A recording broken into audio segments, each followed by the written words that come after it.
curious how a guy, you've sold how many records? 28 million. And made millions and millions of dollars. Yeah. How did you end up in here? I think everyone who's watching knows how I ended up in here. I don't know if they do. I'm pretty sure they do. Anytime you get it, I'm pretty sure they do. You know, there's Martini Beats with Biko Maximus and Beautiful D.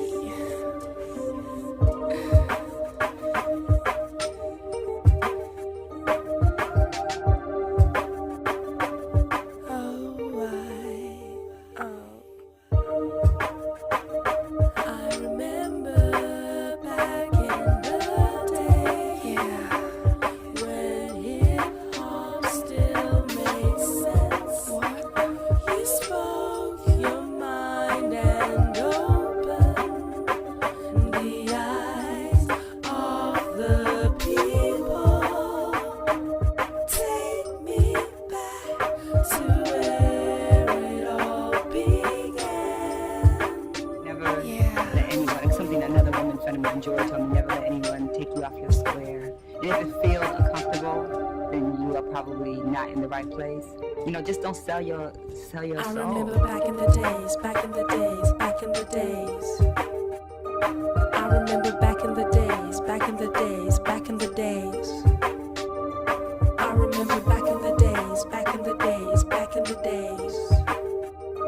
I remember back in the days, back in the days, back in the days. It's a what was the purpose? What was the purpose of slavery and Jim Crow segregation in the first place? Nobody's asked that and tried to resolve it. It did not happen by accident. Slavery and Jim Crow segregation did not happen by accident. It was intentionally inflicted on black folk. It was intentionally inflicted for purposes. And what was the purpose? To maldistribute all the resources and business and money and wealth into the hands of the larger dominant society. Now, how in the world can you keep talking about equality and equal opportunity when you haven't correction? You don't own and control anything, so what are you correcting? How are you going to have equal opportunity? Biko Maximus. You got an equal opportunity to go down and buy a Mercedes or Bentley right now. If you don't have the money in your pocket, you go no place. And so consequently, we haven't resolved it. We're still stuck at that point. And we have not solved any of the problems. And we have not solved them because, again, we've not focused on the primary problems that we have in our society, which is how do you deal with a black people who are becoming a permanent underclass. The dominant society had received everything, controlled everything, the black person in the ditch. So what they did then, they took the word race, R-A-C-E. They took the word race, they cut the E off the end of it, and they stuck on a suffix. The suffix is ISM. ISM is a suffix that means maintain the prevailing conditions.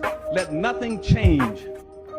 And they stuck ISM on, that's what racism is. Racism means that now that whites own and control everything and blacks own nothing, keep it that way. And that prevailed all the way up through the civil rights movement in 1960, which means that anybody who accepts the racist philosophies, it's not about who's superior, it's about who owns and controls. Therefore, the philosophy is be conservative. Let nothing move from white hands to black hands.